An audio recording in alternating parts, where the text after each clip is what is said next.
Hi everyone. వేడివేడిగా ఉల్లి పకోడా చేతిలో కప్పు టీ ఉంటే ఆ ఆనందమే వేరు కదా. ఈరోజు చాలా ఈజీగా క్రిప్సీగా ఉండే ఉల్లి పకోడా ఎలా చేయాలో చూపిస్తానండి. కావలసిన పదార్థాలు: సన్నగా తరిగిన ఉల్లిపాయలు 2 కప్పులు, శనగపిండి 1 కప్పు, బియ్యపిండి 2 స్పూన్స్, పచ్చిమిర్చి సన్నగా తరిగినవి, అల్లం తురుము కొద్దిగా, కరివేపాకు, ఉప్పు రుచికి సరిపడా, కారం రుచికి సరిపడా, జీలకర్ర 1/2 స్పూన్, నూనె వేయించేందుకు. ఇప్పుడు ఒక పెద్ద బౌల్లో ఉల్లిపాయలు వేసి కొద్దిగా ఉప్పు వేసి బాగా కలపాలి.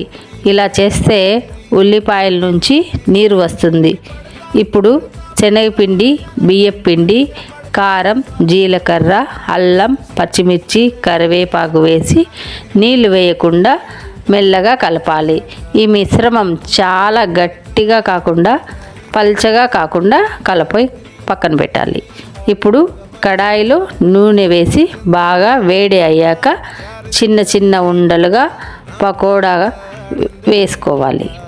మధ్య మధ్యలో తిప్పుతూ మీడియం ఫ్లేమ్ మీద వేయించాలి. ఇలా చేస్తే పకోడా లోపల కూడా బాగా కాలుతుంది, బాగా క్రిప్సీగా వస్తాయి. అబ్బా, చూడండి ఎంత క్రిప్సీగా ఉన్నాయో. వేడి వేడి ఉల్లి పకోడా రెడీ. ఇది పల్లి చట్నీ లేదా టమోటా సాస్తో, టీతో అయితే ఇంకా మాటలు లేవు.